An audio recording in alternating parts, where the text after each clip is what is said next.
예, 반갑습니다. 교수님도 배경이 되게 멋있네요. 아, 이거 작년에 수목원 가서 찍은 겁니다. 멋있죠? 크리스마스입니다. 저도 이제 앞으로 그 돌아다니면서 좋은 배경 있으면 찍어가지고 좋은 사진 있으면 찍어 뒤에다 배경으로 써야 될 것 같습니다. 예. 예, 저희는 제가 동남아에 있을 때 야자수가 많아가지고 저는 야자수 배경으로 해봤습니다. 동영상인데요, 배경이요. 예. 그런 게 있어가지고 하여튼 8시가 돼서 원래 저희가 이번에 세미나 하게 된 계기는 저희가 몇 년 전부터 이 비즈니스 사역을 현장에서 하시는 그 선교사님들의 모임이 있었어요. 모임이 있어가지고 저희가 그 단톡방에서 이제 뱀 비즈니스라고 하는 그 주제를 가지고 비즈니스 선교라는 주제를 가지고 단톡방에서 모였었는데 거기서 이제 뭐 사례들 이야기도 하고 서로 교제하고 그러다가 우리가 좀 뭔가 좀 이렇게 얼마 전에 모여가지고 조금 더 많은 분들과 실질적으로 어떤 일을 해보자 그러던 중에 이제 저희가 생각한 게 이렇게 또 비즈니스 사역을 하시는 분들이 한 번씩 모여서 이렇게 세미나도 하고 서로도 도움을 줄 수 있는 그런 모임을 만들었으면 좋겠다. 그래서 전에는 저희가 하는 게 이제 항상 모여서만 할 수 있다고 생각을 했는데 이게 요즘은 하도 줌이라는 어떤 공간, 가상 공간에서의 모임들을 많이 하다 보니까 이게 이제 또 생각해 보면 우리가 모일 수 없어도 또 여러 지역에서 또 한국 아닌 나라에서도 올 수 있기 때문에 앞으로 또 이 모임이 계속 활성화돼서 또 우리 비즈니스 선교하시는 분들에게 도움도 되고 또 지금 하시는 분들에게도 또 나름대로 또 좋은 어떤 정보들을 제공하고 또 준비하시는 분들에게도 나름대로 하여튼 좋은 어떤 플랫폼의 역할들 또 정보를 또 서로 도울 수 있는 또 교제할 수 있는 또 서로 도전을 줄 수 있는 그런 역할을 했으면 좋겠다 그래서 이제 하게 됐고요. 그래서 이 시간 지금 기존의 비즈니스 사역에서 모였던 분들 잠깐 좀 인사 말씀 좀 해주시고 그리고 이제 오늘 발제자이신 손문성 선교사님께서 또 비즈니스 선교 하시는 사역에 대해서 이렇게 발제를 해주시면 좋을 것 같습니다. 우리 지금 김한선 교수님 저기 엑츠 비즈니스 선교대학원의 김한선 교수님도 참여해 주셨는데 너무 감사드리고 잠깐 인사 말씀 좀 해주시죠. 김한선 교수님. 예, 안녕하세요. 엑츠의 김한성 교수이고요. 엑츠의 선교대학원에 비즈니스 선교학 전공이 있습니다. 이게 온라인으로 요번 2학기부터 10과목 중에 8과목이 온라인으로 지금 운영되고 있고요. 그래서 많은 원우분들이 와서 공부를 하고 있습니다. 예, 반갑습니다. 네, 환영합니다. 또 우리 일본 비전 선교회 일본 비전 교회 또 비전 교회 사역하시면서 또 일본 비즈니스 사역을 위해서 또 훈련도 하시는 우리 박연수 목사님께서 또 인사 말씀도 해주셨으면 좋겠습니다. 네, 안녕하세요. 잘 들려요? 예, 잘 들립니다. 네, 저는 일본에서 비즈니스를 한 30년 정도 회사 경영을 하다가 아버지 학교를 통하여 일본에 처음 아버지 학교가 들어왔을 때 이제 제가 일기 회장이 되고 또 리더가 되다 보니까 일본 전국에 아버지 학교 섬기면서 그리고 한국에 들어왔는데 저는 여보세요? 예, 잘 들립니다. 예. 종로가에 일본 비전 공동체라고 교회 개척해서 목회하면서 자판 비즈니스 에이지 미션 아카데미라고 하는 제이바를 훈련을 하고 있어요. 이번 훈련에 우리 김홍명 교장 선생님이나 김두모 목사님이 선교사님이나 우리 손문성 선교사님 오셔갖고 또 같이 의논하다가 이런 좋은 모임이 있다고 해서 너무나 감사하고요. 한국에 와서는 GMF 산하에 있는 GMTC하고 이제 함께하는 GPTI라고 있습니다. 전문인 선교 훈련원이라고 김광석 목사님 원장님이신데 그분은 일본에 있을 때부터 너무 친하게 잘 지내갖고 대한항공 본부장으로 계실 때 그래서 이제 그분을 이렇게 또 만나게 돼서 제가 한국에 처음 와서 한 3년간은 GPTI 총무하면서 튜터로 섬겼죠. 제 인사 이 정도면 되겠죠, 그죠? 자, 그러면 우리 가나안 농군학교 또 교장으로 섬기시고 농업 비즈니스 사역을 아주 성공적으로 잘 하고 계시는 우리 김홍명 선교사님께서 또 인사 말씀해 주시면 좋겠습니다. 예, 반갑습니다. 저는 중국 단동에서 중국 단동 가나안 농군학교 교장으로 한 15년 섬기다가 추방되고 지금은 이제 캄보디아에서 캄보디아 가난농군학교 교장을 섬기고 있습니다. 한 선교 사역 한 25년 정도 사역 중에 제가 비즈니스를 해본 것이 이렇게 뒤돌아보니 한 11가지 정도를 11가지, 12가지를 제가 비즈니스로 손을 댔더라고요. 그중에서 성공한 것도 있고 실패한 것이 한 80% 되고 성공한 것이 한 20% 정도 되는데 아마 다음번에는 제가 비즈니스에 대한 그 육가 원칙에 의해서 한번 여러분에게 이제 발표를 하게 되는데 성공한 이유와 또한 실패한 이유 뭐 이런 것들에 대해서 같이 나눈 시간을 다음 달에 한번 가질 수 있도록 하겠습니다. 반갑습니다. 예, 우리 김홍명 선교사님은 아마 다음번 그 1월 달에 아마 농업 비즈니스 사역에 대해서 아마 해주실 아마 가능성이 높고요. 지금 얘기 중에 있고요. 그다음에 우리 그 비즈니스 사역 그 단체 또 ANA라는 단체 우리 유진 대표님께서 또 참여해 주셨는데 유진 대표님도 한 말씀 해주시죠. 저도 오랫동안 현지에서 주로 있었고 지금 한국에 들어온 지는 아직 1년이 채 안 됐습니다. 그래서 많이 좀 파악하고 있고 저희 단체는 오랫동안 비즈니스 선교를 해오긴 했는데 워낙 지금 환경적인 변화들이 너무 많아서 사실은 어떻게 보면 단체를 약간 리셋하는 그런 단계에 있습니다. 어떤 분이 그랬더라고요. 위대한 리셋의 시기라고 코로나 때문에. 그래서 그런 시간을 갖고 지금 있고 뭐 훈련이라든지 많은 부분에 있어서 실제적으로 어떻게 현장에 연합하는 그런 쪽으로 많이 지금 포커스를 맞춰서 새로 리셋하는 그런 단계에 있습니다. 그래서 아직은 연락을 우리 김동환 선교사님이 연락을 주셨는데 좀 나중에 기회가 된다면 좀 나눌 수 있지 않을까 그런 생각이 듭니다. 너무 반갑습니다. 예, 그 제가 한 가지 당부드리고 싶은 말씀은 그 여기 그 발언을 안 하시는 분들은 마이크를 꺼주시고요. 마이크 꺼주시고 발언하실 때 마이크를 좀 켜주시면 좋을 것 같습니다. 저희가 아니면은 주최에서 음속으로 하면 되니까 거기서 예. 하시면 돼요. 예. 저도 제가 줌을 잘 몰라가지고 예, 하여튼 발언 안 하신 분은 마이크를 좀 꺼주시고요. 우리 마지막으로 우리 지금 피국에서 사역하시는 우리 그 송웅 선교사님께서 여기 참여해 주셨는데 아마 그 화면은 안 나오실 텐데 우리 잠깐 그 인사 말씀 한번 해주시면 좋을 것 같습니다. 우리 피국에서 사역하시는 우리 송웅 선교사님. 저는 그 파키스탄에서 지금 무역회사를 하면서 생두 관련된 사업을 하고 있습니다. 열방 네트워크 ANN 소속이고요. 처음은 중국에서 의류 매장하면서 시작을 하다가 지금 비전을 따라서 파키스탄으로 온 지금 하고 있습니다. 만나뵙게 되어서 반갑습니다. 네네, 이제 저희가 또 인사 말씀은 다 나누었고, 자, 이제 그 발제자 외에는 마이크를 다 꺼주시고요. 아니면 제가 방금 끄는 방법 알았습니다. 제가 다 강제로 끄도록 하겠습니다. 그 손문성 선교사님께서 이제 오늘 발제를 해주실 텐데, 제 소개를 안 했네. 저는 인도에서 14년 또 사역했고, 그리고 또 미얀마에서 2년간 사역하다가 지금 한국에 들어와 있고요. 그리고 인도에서는 제가 한 10년 정도 비즈니스 사역을 했고, 그리고 미얀마에서도 선교하면서 비즈니스 사역 준비하다가 요즘 또 상황이 어려워서 또 한국에 나오게 됐고, 지금 한국에서는 또 저희 로뎀나무라고 하는 또 선교관을 저희가 또 운영하고 있고, 좀 미얀마하고 인도 사역을 제가 계속 지원하고, 또 이렇게 이런 비즈니스 사역 플랫폼을 또 저도 또 이렇게 만들려고 또 기도하고 준비하고 있고, 이번 기회가 또 좋은 기회가 된 것 같습니다. 이제 우리 손문성 선교사님께서 또 그 사역하시는 비즈니스 사역에 대해서 또 발제를 해주시면 좋겠습니다. 손문성 선교사입니다. 우리 송야국 선교사님 목소리 들으니까 은혜스럽습니다. 보고 싶었던 목소리였던 것 같습니다.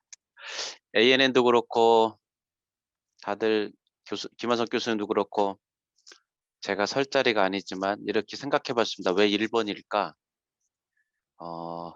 뒤에 오실 분들을 예비하기 위해서 제가 아마 총대를 먼저 매지 않았나라고 생각을 하고요. 짧은 시간 나름 열심히 보고해 보겠습니다. 15년 전에 인도네시아 선교사로 나갔습니다. 중부자바는 특별히 92%의 무슬림을 보유하고 있는 지역이기도 합니다. 그 안에서 젊은이들을 어떻게 만나지? 라고 고민하던 중에 미국 선교사들이 카페를 열어놓고 커피도 가르치고 성경 공부도 하고 영어도 가르치는데 카페가 처치가 되고 있는 모습을 보게 됐습니다. 그러고는 커피를 배워야 되겠다라고 결단을 하고 커피 사역을 시작했습니다. 그 커피 벨트가 있습니다. 커피가 생산되어지는 지역을 커피 벨트라고 하는데 커피벨트 안에 이슬람권과 공산권과 힌두권과 불교권이 다 있는 거예요. 특별히 젊은 세대들이 성공을 찾아 도시로 모여드는 가운데에 그래도 스타벅스에서 커피 한 잔을 마실 수 있는 여유를 가지는 그 젊은이들, 내가 이제는 좀 살만하지, 성공했지라고 생각하는, 어찌 보면 오늘날 젊은이들은 성공의 척도가 그 커피의 가격에 있지 않나라고 생각할 만큼 커피라는 것이 주는 임팩트가 우리 삶 가운데 너무 강한데, 이것을 전도의 툴로 삼을 수 있었으면 좋겠다라고 그 행복한 커피 학교라는 이름으로 커피 사역을 시작했습니다. 감사한 것은 핸드드립이라는 것이 한국에 전파되면서 에스프레소 머신을 통해 교육을 하다 보면 좀 헤비해서 학생들 모집하기도 어렵고 또 이동이 불편한데, 핸드드립이나 로스팅 같은 경우에는 좀 독특한 방법을 통해서 좀 쉽게 접근해서 취미 과정, 전도 과정으로 잘 할 수 있었습니다. 초급 과정이 있고요. 중급 과정이 있고 또 사역자 고급 과정이 있고, 또 특히 라이센스를 원하는 사람들은 또 따로 이렇게 라이센스를 할 수 있도록 돕기도 하고, 또 우리 자체적인 프로그램 안에 이렇게 한 5가지, 로스팅까지 6가지 프로그램을 가지고 강사들이 함께 협력하며 사역을 하고 있습니다.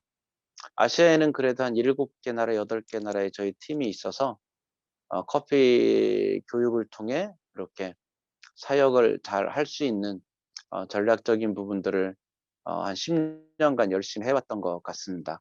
커피 사역은 그 아까 말씀하셨던 생도 유통이 또 한 큰 비즈니스 분야일 수 있고, 또 프랜차이즈가 또 다른 한 큰 분야일 수도 있는데, 소심했던 저는 그 커피 티칭 아카데미를 통해서 교육을 했을 때에 훨씬 더 그 선교적인 전도의 접촉점이 넓을 거다라고 판단을 하고, 그 여러 종목 중에 아카데미를 택해서 사역을 한 10여 년간 잘 해왔습니다.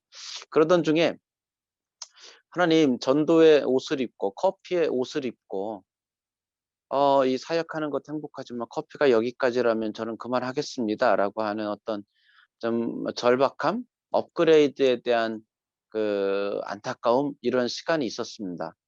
그러던 중에 그 하나님이 그 특별히 난민에 대한 마음을 주셨어요. 그 아시아에서 이슬람 사역을 한다는 건 조금 중동보다는 훨씬 좀 긴장감도 덜하고 또 좀 수월하고 그런 마음들이 있었는데, 중동 선교사 모임에 갈 때마다 느껴지는 건 긴장 속에 또 열매가 적음 속에 되게 경직돼 있는 모습을 보면서 늘 미안한 마음을 생각하다가 난민이 하나님의 작품이라는 것을 이렇게 들으면서 굉장히 충격을 받았습니다. 수백 년 동안 선교사가 들어갔지만 참 열매가 적었던 그 땅, 그래서 우리가 선교를 더 해야 되는가 막 계속 고민하게 했던 그 땅, 그 땅의 백성들도 하나님의 백성들인데 그들이 한 번쯤은 하나님의 복음을 좀 마음껏 들을 수 있는 기회를 주었으면 좋겠다. 이슬람이 형제라고 생각했던, 이슬람은 하나라고 생각했던 그들 가운데에 난민이라는 모습으로 이렇게 그리스에 도달하고 난민이라는 모습으로 새로운 땅에 도달했을 때에 그들이 처음 만나게 되는 그들을 먹여주고 재워주던 사람들, 그들이 알고 보니까 기독교 공동체였음에도 불구하고 자기들에게 묻지도 따지지도 않고 섬겨주던 모습을 보면서 그 옆에 있는 쪽 성경을 보고 읽는 중에 복음에 대한 어떤 갈증을 느끼고 질문하고 관계 속에서 세례를 받고 하는 일들이 일어나면서 5천 명, 8천 명, 10,000명 이를 세례주는 사역들이 곳곳에서 일어나고 있다는 중동 선교사 대회 때의 간증을 듣고 깜짝 놀랐습니다. 아마 탈북자들도 이러한 또 다른 난민의 한 종류가 아닌가. 북한에 있었으면 복음을 한 번도 들을 수 없었던 그들이 생명을 걸고 남한에 도착했을 때에 그 십자가가 너무도 많았던 이 땅, 그 안에서 복음을 받아들이고 예수님을 영접하고 내가 다시 선교사로, 내가 다시 훈련을 받아서 북한이 열리면 북한에 선교사로 가겠다라고 준비하고 있는 그 탈북자들, 아마 그들도 하나님께서 준비해 놓으신 또 다른 난민의 한 부류가 아닌가라는 감동이 오면서 그 난민들에게 가장 필요한 게 뭘까라고 했을 때 직업을 주는 프로그램이었습니다. 그래서 비즈니스 미션 트레이닝 스쿨이라고 하는 직업을 교육하는 프로그램을 좀 해야 되겠다 구상을 하고, 두피 케어, 스킨 케어, 네일 아트, 헤어, 그 다음에 그 미용 쪽으로는 그쪽을 특화시키고 또 한쪽으로는 일단 좀 먹는 게 좋을 것 같다. 또 커피 전문가니까 커피, 피자, 파스타. 그다음에 그 한류라고 하면 한국의 분식도 충분히 한류가 될 수 있는 여지가 있지 않을까라고 생각해서 이 8가지 프로그램을 가지고 난민 직업업계라는 목표로 프로그램을 진행했습니다. 첫 번째 이 BMTS라는 프로그램은 동남아시아 무슬림 사역을 하고 있는 분들을 또 위해서 또 제가 또 본거지가 됐던 아시아 쪽에서 한번 해봤습니다. 60여 명의 선교사님들을 모아서 사역을 하게 됐었는데 한국에서 8명의 강사들이 같이 다 와 주셨어요. 두피케어 같은 경우에는 한국의 두피케어 협회 회장을 맡고 있기도 하고 또 중국과 러시아와 인도 또 두바이 쪽에 프랜차이즈를 다 가지고 있어서 저희가 강사를 선택하는 기준들 중에 중요한 기준들은 프랜차이즈 시스템을 가지고 있는 회사를 먼저 선택합니다. 그래야만 네임밸류도 있고 선교사들이 그 프랜차이즈라는 시스템 안에서 함께 하기가 쉽기 때문이기도 하지요. 그리고 자기 제품을 가지고 있어야 된다. 교육 커리큘럼을 가지고 있어야 된다. 여러 기준을 가지고 최대한 좀 선교사님들에게 접근하기 좋은 강사들을 잘 섭외하려고 노력하면서 진행을 했습니다. 말레이시아에서 사역하던 중에 깜짝 놀라운 강사를 한번 만나게 됐었어요. 우리 강사가 아닌 외부 강사였었는데 그분은 미용을 하는 분이셨어요. 필리핀의 이제 큰 회사, 백화점에 있는 큰 회사에서 한국의 이 미용 전문가를 비싼 월급을 주면서 청빙해가지고 청빙이라는 단어가 맞나 이렇게 해가지고 이제 나름 한국의 뭐 유명한 헤어 프랜차이즈처럼 이렇게 고급화 전략을 펼쳤던 곳에서 일을 하다가 번아웃 돼가지고 말레이시아 놀러 왔는데 말레이시아가 마음에 들어서 다시 정착했다고 그래요. 그분이 13개의 미용실을 운영하고 있었어요. 13개까지 되게 된 배경 중에 하나는 한국에서 5,000원, 7,000원 남성 커트 하는 데에서 후배들이 이게 자존심 없이 노동력을 상실한다는 표현을 하더라고요. 그런 후배들에게 세계가 얼마나 넓은지 기회를 열어주고 싶다. 그래서 하나의 샵을 오픈할 때마다 후배들에게 이렇게 기회를 줘서 월급을 주고 비자를 줄 수 있도록 청빙을 한 거지요. 또 그 미용실마다 13개 미용실마다 미얀마 난민들을 직원으로 이제 뽑은 거예요. 처음에는 청소하는 사람으로 머리 감겨주는 사람으로 왔지만 너희들이 퇴근하고 본사에 오면 언제든지 교육을 받을 수 있고 너희들의 실력만 되면 너희들도 헤어 디자이너가 될 수 있다. 너희들이 미얀마로 다시 돌아갈 때에는 우리 브랜드를 가지고 일할 수 있도록 우리가 도울 것이다. 희망을 주면서 그 미얀마 난민들을 채용하고 있는데 100명 가까운 미얀마 난민들을 먹여 살리고 있고요. 한국 직원들과 미얀마 직원들이 같은 아파트에 살아요. 그리고 한국 사람들은 한 3명 정도 살고 미얀마 난민들은 6명에서 8명을 살지요. 근무 시간도 똑같아요. 월차도 똑같아요. 하지만 월급은 좀 차이가 있는 거지요. 깜짝 놀랐어요. 이런 사역을 이렇게 비즈니스라는 정말 비즈니스를 통해서 100여 명의 미얀마 난민들을 먹여 살리고 또 13명의 후배들을 데려다가 월급을 주고 비자를 주면서 사역을 할 수 있어? 우리가 꿈꾸던 사역을 하고 있는 현장에 있다는 사실에 대해서 놀라게 됐고 또 하나 더 놀라운 사실은 이분은 크리스찬이 아니라는 사실이었어요. 선교사도 아니고 크리스찬도 아님에도 불구하고 우리는 팀 사역을 하기 위해서 13명을 선교지로 부른다? 이건 가능성이 희박한 일이거든요. 100명의 미얀마 난민들에게 월급을 주고 그들에게 희망을 준다. 우리는 도저히 여기까지 간다는 게 참 쉽지 않은 꿈과 같은 일인데 예수님 없이도 개인의 선함과 개인의 어떤 의지를 가지고 이 일을 행하는 것을 보고 깜짝 놀라게 됐지요. 사실은 그분의 강의 하나가 우리가 왜 이 자리에 있는가, 왜 말레이시아까지 왔는가라는 부분에 있어서 선교사님들에게 한 방에 어찌 보면 우리의 고정관념을 깰 수 있는, 브레이크로 할 수 있는 그런 시간이었다라고 느꼈습니다. 두 번째는 태국에서 이 사역을 했었고요. 한국에서도 좀 이 사역을 또 했었고, 이제 본격적으로 하고 싶었던 터키에서 이 사역을 이제 진행할 수 있었습니다. 그래서 북아프리카, 그리스, 중동의 여러 지역에서 60여 명의 선교사님들이 오셨고, 우리 강사들이 스태프들과 함께 그곳까지 날아가서 일주일 동안 함께 비즈니스 미션 트레이닝 스쿨을 진행하게 됐었습니다. 한 가지 프로그램에 한 선교사님이 이렇게 들어오실 수 있으세요. 그래서 보통 아침 10시에 시작하면 예배 시간이 있고 12시부터 뭐 끝나는 시간은 각 클래스마다 달라요. 보통 8시에서 밤 10시까지 끝나는데 하루에 8시간 정도를 강사와 이렇게 접촉을 해서 두피 케어를 배워보면 내가 두피에 은사가 있는지, 우리 지역에 이 두피가 과연 비즈니스적으로 괜찮은 건지, 이 두피 케어를 접근한다고 했을 때 우리에게 부족함들이 뭔지를 일주일 동안, 보통 한 클래스에 6명에서 8명 정도이기 때문에 그래도 밀접 교육이 되는 거지요.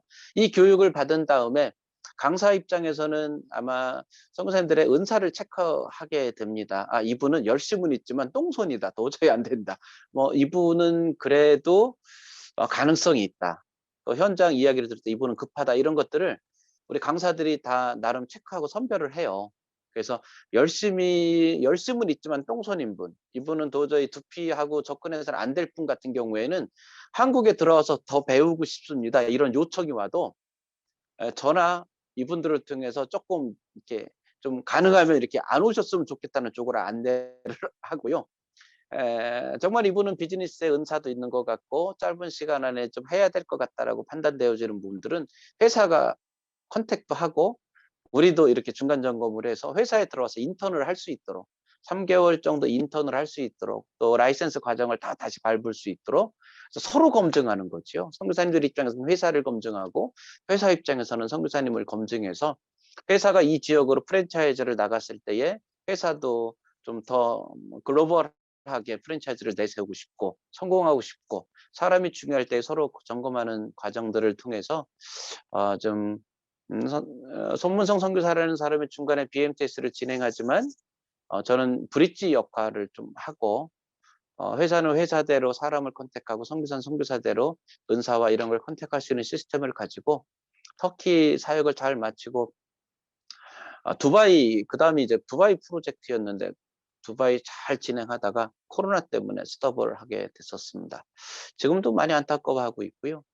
2월 달에 다시 한국에서 여성 선교사들과 함께 조인을 해서 좀 한국서 30여 명이라도 교육을 할까 하고 우리 팀들이 준비를 하고 있었는데 오미크론 때문에 이게 쉽지 않을 것 같다라는 아쉬움을 가지고 좀 긴장하고 있습니다. 또 하나 제가 이 사역을 진행하면서 이탈리아로 선교제를 변경해야 되겠다라고 생각하고 인도네시아, 말레이시아에 13년 있다가 이탈리아로 선교제를 변경했습니다. 왜 이탈리아냐 했을 때는 터키로 가서 난민 사역, 중동 사역을 좀 더 효과적으로 할까라는 생각도 해봤는데, 제가 커피 선교사 아니겠습니까? 그래서 너 어디서 왔냐? 그러면 제가 인도네시아에서 왔습니다. 그러면은 미국 사람들도 그렇고 다른 나라 사람들이 생긴 거 보니까 인도네시아에서 온 것 같다. 이렇게 얘기를 해요. 근데 그 말 속에 기대감이 별로 없는 거예요. 인도네시아에서 선한 것이 나겠냐 이런 생각을 하는 거죠. 그래서 제가 이탈리아로 가게 됐습니다. 어디서 왔냐? 그래서 제가 이탈리아에서 왔습니다. 그러니까 생긴 것도 안 보고 다른 거 다 안 봐요. 이탈리아 커피의 나라에서 왔어요. 와, 커피 진짜 잘하겠다 이렇게 생각을 하는 거예요. 우리 파스타 교육을 하고 피자 교육을 해야 되는데 어디서 왔습니까? 그럼 이탈리아에서 왔습니다. 이 말 한마디에 그냥 웬만한 건 다 통과가 되는 거예요. 그래서 전략적으로 이탈리아를 가길 참 잘했다 이렇게 생각을 하고요. 또 하나 이탈리아를 선택했었던 이유 중에 하나가 결국 우리 세대라고 하기에는 제가 아직 젊지만 부모 세대들은 비즈니스 미션을 한다 한들 아마 성공보단 실패를 더 많이 하지 않을까. 결국은 다음 세대들이 부모들의 실패를 보고 좀 다음 세대들이 조금 더 잘 준비해서 완성해 나간다라고 했을 때 앞으로 먹거리라고 하는 먹는 문화는 계속해서 비즈니스로 우리에게 시도되어져야 되는데, 선교사 자녀들 중에 음식에 관심이 있는 친구들은 이탈리아로 와서 좀 공부할 수 있었으면 좋겠고 선교적인 비전을 나눌 수 있었으면 좋겠고, 우리가 그들을 호스트할 수 있는 좋은 하나의 좀 역할을 했을 수 있었으면 좋겠다. 또 유럽에서 좀 다음 세대들이 몇 년을 구르면 어디에 던져놔도 살 수 있지 않을까, 그런 마음을 가지고 어쨌든 다음 세대까지도 좀 목표하며 이탈리아로 갔었습니다.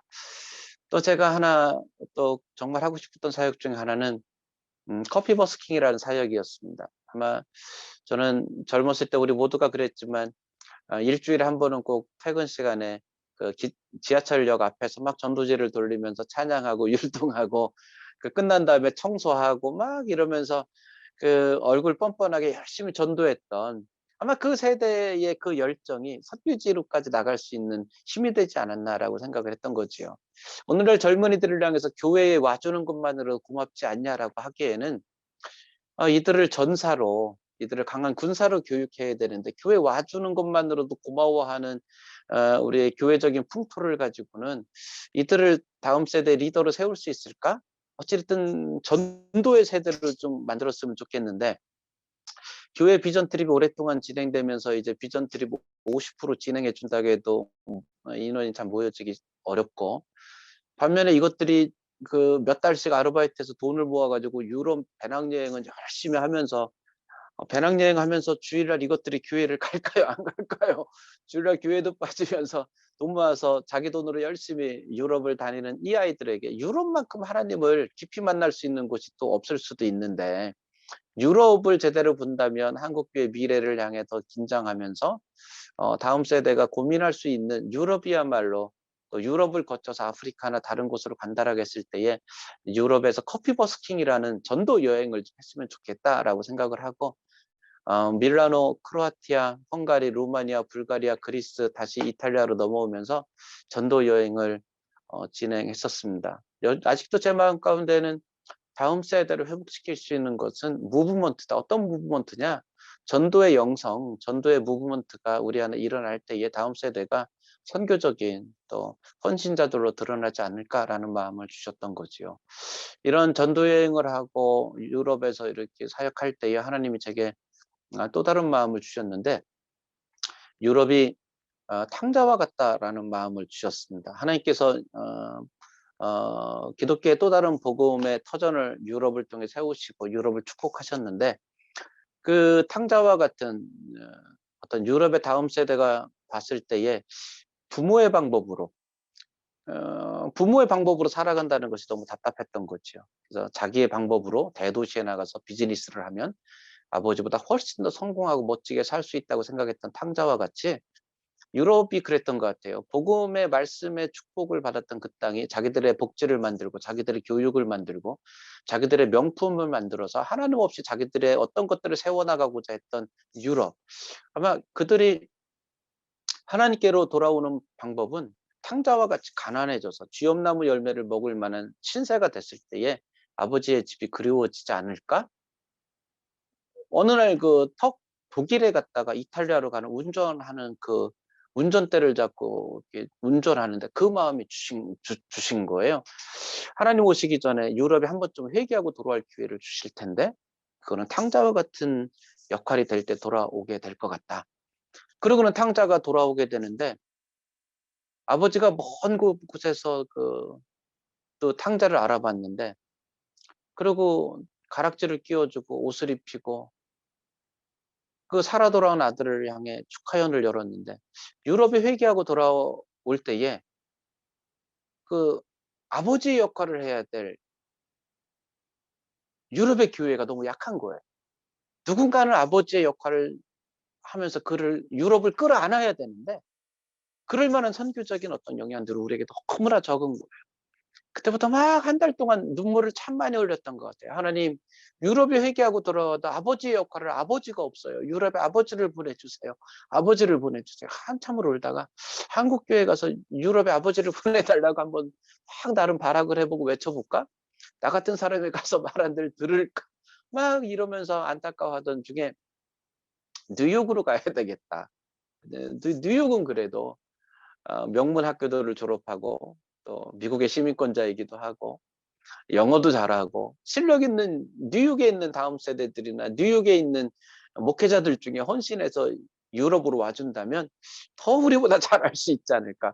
그래가지고 무작정 그냥 뉴욕에 가는 비행기를 타고는, 가보신 분은 알겠지만 뉴저지에 킹 사우나라고 유명한 사우나가 있습니다. 쿠폰 10장을 끊고 거기서 자면서 그냥 뉴저지에 있는 교회들 찾아다니고 맨하탄에 있는 인투교회 청년 담당 목사님 찾아가서 막 커피 한 잔 내려주면서 호소하고, 롱아일랜드에 있는 교회에 가서 장로님 만나고 교회 막 무조건 두드리면서 막 했던 거지요. 하나님 긍휼히 여기셨던 것 같아요.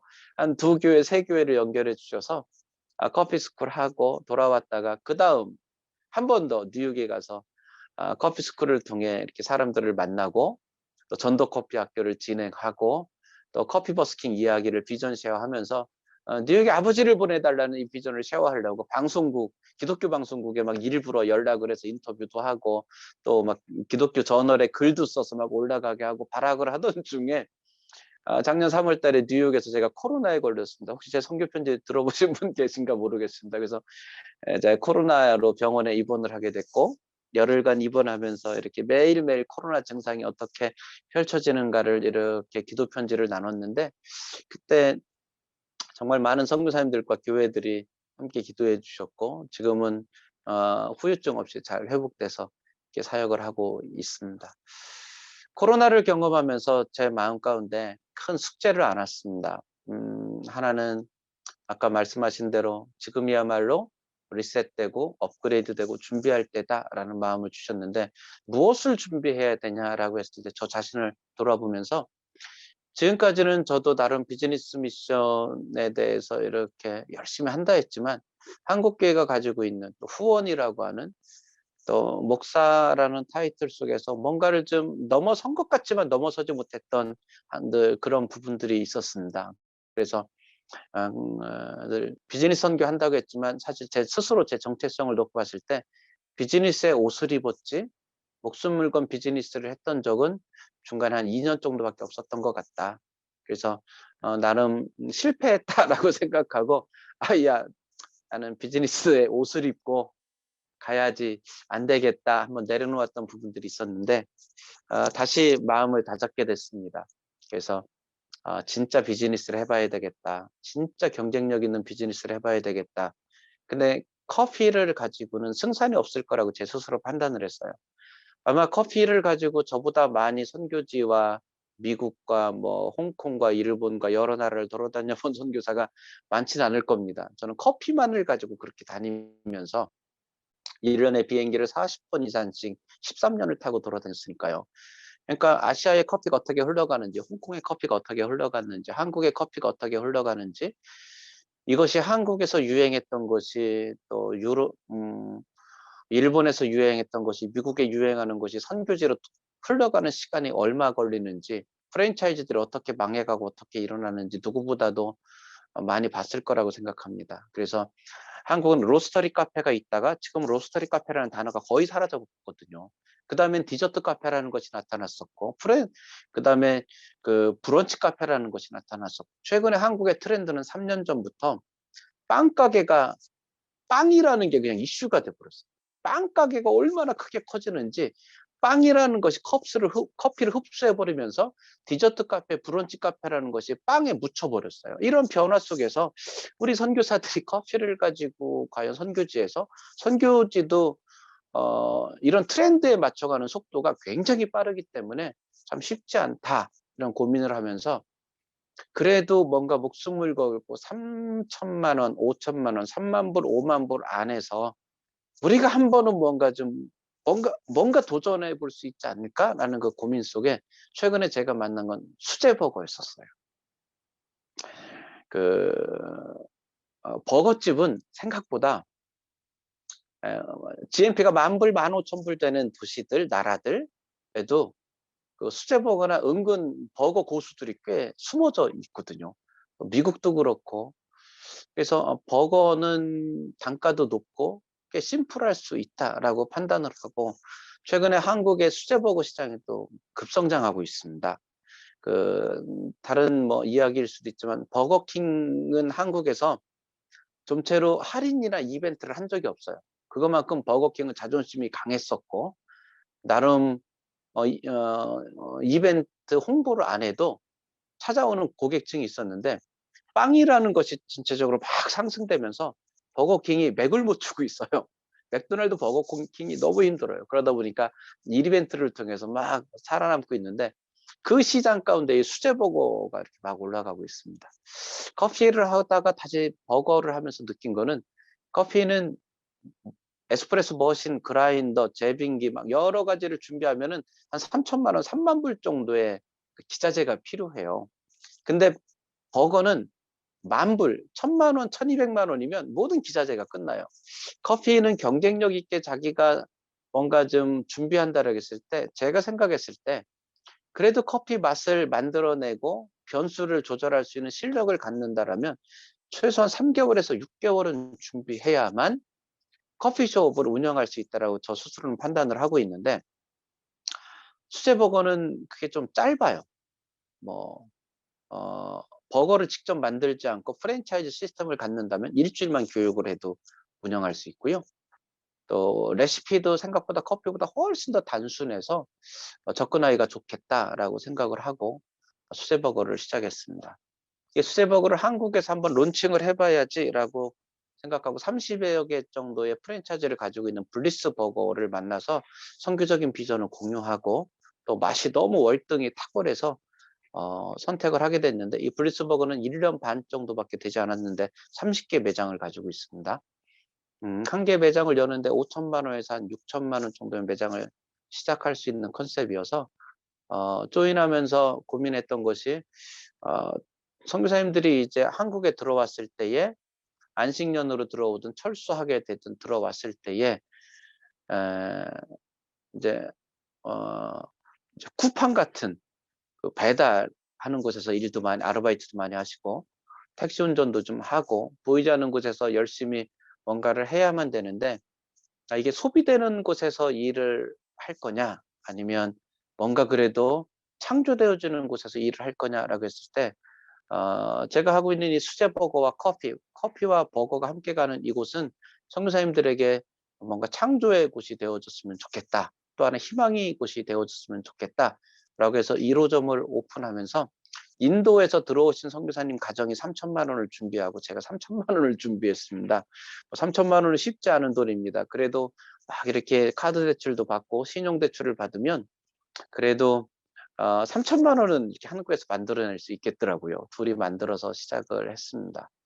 그래서 하루 매출이 60만 원 정도만 되면은 카페가 어느 정도 잘 운영되겠더라고요. 잘이라고 하는 표현은 그 500만 원 정도를 두 사람의 인건비를 책정을 했습니다. 그래서 인도 선교사님 딸하고 남매가 20대여서 이 아이들에게 500만 원의 인건비를 먼저 책정을 했습니다. 그래서 4대 보험도 주고, 그래서 월급과 점심값까지 너희들 한 달에 60만 원이 판매될 때까지는 500만 원을 쓸 수 있어. 만약에 하루에 80만 원이 판매되면 4시간 일하는 사람 아르바이트를 한 명 더 써야 돼. 그러면 100만 원의 인건비가 더 나가. 만약에 100만 원 정도가 판매되면 두 사람의 인건비를 쓸 수 있어서 전체적으로는 700만 원 정도는 인건비를 쓸 수 있어. 이렇게 책정을 했습니다. 그러고는 이제 지분을 나눴지요. 그래서 인도 선교사님 자녀들, MK를 축복하자 해서 MK 자녀들이 30%의 지분을 가져가는 거로 했습니다. 이 지분이라는 거는 그 원자재 비용 40% 정도가 나갑니다. 그 다음에 월세 임대료가 10% 정도가 나갑니다. 그리고 500만 원이라는 비용을 인건비로 책정을 했고, 뭐 남는 비용에서 이제 30%의 이렇게 인센티브를 준 거죠. 그 다음에 인도 선교사님에게 또 30%의 인센티브를 줬습니다. 그리고 제가 40%의 인센티브를 가져가게 됩니다. 우리가 계산을 해보니까 60만 원 정도 판매됐을 때에 500만 원 정도의 사례비가 나가고, 인도 선교사님에게 50만 원에서 100만 원 정도 가정에 되겠더라고요. 그래서 600에서 700만 원 정도를 가져갈 수 있고, 제가 한 100만 원 정도를 가져갈 수 있겠더라고요. 80만 원 정도가 판매되면 아이들 인건비와 함께 인도 선교사님 자녀들 가정이 가져갈 수 있는 게 800에서 900만 원 정도를 가져갈 수 있겠더라고요. 여기는 본사에서 리서치를 다 했고요. 그래서 여기는 미니멈 80만 원, 100만 원까지는 올라갈 수 있는 장소입니다 라고 딱 컨설팅은 받았고, 30개의 매장을 가지고 있는 블리스버거는 우리보다 환경이 더 열악한 곳이 최저 얼마 매출이 있습니까? 비슷한 곳에 얼마 매출이 있습니까? 라고 했을 때 30개 매장에서 운영되어지고 있는 것 중에 매출이 가장 적은 곳이 60만 원을 넘는다 라고 했을 때에 괜찮을 거다라고 판단을 하고 시작을 했습니다. 이제 내일 다시 군자동 쪽에 가서 2호점 계약을 하게 됩니다. 그리고 이제 교회들이 올라와서 보고 있습니다. 제가 가지고 있는 취지는 이런 철수한 선교사님들 아니면 안식년에 들어온 선교사님들이 한 2년 동안 누군가가 3천만 원을 같이 이렇게 투자해 준다면, 뭐 확실하다면, 우리가 3천만 원을 준비한다면 그래서 비즈니스에 대해서 실제적으로 한국에서 경험을 해보고 그런 경험과 노하우를 가지고 선교제로 돌아갔을 때에 우리가 한 번 더 뭔가 뛰어볼 수 있지 않겠냐라는 희망의 컨셉이 있었으면 좋겠다. 또 앞으로 상가교회들, 미자립교회, 개척교회들이 힘들다라고 했을 때에 문을 닫는 것이 포기가 아니라 이들에게 또 다른 비즈니스적인 도전, 또 다른 새로운 것을 준비하는 기간이어서 더 업그레이드 되는 시간이어서 3년, 4년이 지난 이후에 다시 교회를 개척한다든지 부교역자로 사역을 했을 때에 뭔가 좀 더 강력해지는 시간이 됐으면 좋겠다라는 마음을 가지고 제가 먼저 도전해야 되겠다. 그래서 이거를 시작하게 됐고요. 그러면서 제 언어가 바뀌었습니다. 그동안 저를 후원해줬던 교회들, 후원하고 있는 교회들, 저를 사랑해주는 목사님들을 찾아다니고 있습니다. 목사님, 제가 그동안도 오해받으면서 여기까지 왔을 때에 힘든 시간도 있었지만 한편으로는 또 행복하기도 했고 믿어주셔서 감사하고 또 개척자라는 뭐 너무 과분한 이야기도 들은 적이 있습니다. 근데 제가 제 스스로 볼 때의 개척자라는 어떤 것보다 더 중요한 건 이제는 진짜 비즈니스를 해야 되겠습니다. 제가 미친놈처럼 비즈니스를 할 겁니다. 한 개, 두 개 하는 게 아니라 한국에서 10개, 20개 제가 관리하면서 이걸 본격적으로 하려고 합니다. 누군가 어떤 또 다른 이야기가 오면 저를 좀 도와주십시오. 그 사람은 그거 해야 되는 사람이고 이제는 사람을 살리기 위해서 우리가 시대적으로 본격적인 선교를 해야 되는 시대가 아니냐. 좀 제 편이 되어 주셨으면 좋겠습니다. 그리고 남에게 듣기보다는 제가 직접 보고해야 될 것 같아서 인사드립니다. 목사님, 후원이 끊어져도 어떤 일이 있어도 제가 목숨 걸고 비즈니스를 하겠습니다. 선교지에 이 비즈니스가 흘러갈 수 있는 좋은 사람들을 만난다면 한 번 더 도전할 수 있으면 시드머니를 함께 만들어낼 수 있는 그런 일을 하고 싶습니다. 이러면서 현재 과감하게 햄버거 가게를 오픈했습니다. 시작부터 조금 어려운 일이 당했습니다. 그 주변에서 컴플레인이 들어와가지고 이 후황을 3층까지 올려야 되는데 오늘 후황을 이렇게 올리는 날인데 후황을 못 올렸습니다. 그러면 내일 오픈하는 날이었는데 오픈을 못하고 한 일주일 정도 미뤄서 이 민원에 대한 문제를 해결해야 됩니다. 그래서 시작부터 아주 이렇게 신고식을 잘하고 있는데 열심히 잘 풀어 나가겠습니다. 이렇게 한번 짧게 인사를 드려봅니다. 감사합니다. 네, 그 손문성 선교사님 너무 이렇게 발제 너무 감사하게 잘 해주셨고, 저희 사역은 저희 세미나는 비즈니스 사역의 어떤 이론적인 부분보다는 우리가 실질적으로 선교 현장에서 또 우리 삶의 현장에서 어떻게 어떤 이 비즈니스 사역이 이루어지고 또 현장에서 어떻게 이루어지는 이것을 통해서 어떤 우리가 또 사역적인 또 선교적인 시너지 효과를 낼 수 있는지 그 부분에 이제 초점을 맞췄기 때문에 그 예전에 뱀 사역이다, 여러 사역이 어떤 이론적인 부분들이 많이 여러분들 접하셨을 텐데, 저희는 이제 이론적인 부분들도 저희가 또 나눠주실 분이 계시겠지만, 저희는 이제 실질적으로 필드에서 사역하는 비즈니스 사역에 대한 어떤 그런 사례 발표나 여러 가지 그런 내용들을 나누는 것들을 또 앞으로도 저희가 계속 지향할 거고요. 오늘 손승근 사님 그 또 발제해 주셔서 너무 감사드리고 여러분이 또 브릭스버거 또 오픈하셨는데 많이 기도해 주시고 또 방문해 주셔서 격려해 주시고 또 맛도 보시고 저도 또 우리 김홍명 선교사님이랑 같이 방문할 계획인데 오픈하면 방문해 주시고 기도해 주시고 이 사역이 또 우리 선교지에 또 잘 또 흘러갈 수 있도록 그곳에서도 또 어떤 사역적인 시너지 효과가 내고 선교할 수 있는 좋은 툴이 될 수 있도록 여러분이 기도해 주시고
광고하겠습니다. 감사합니다.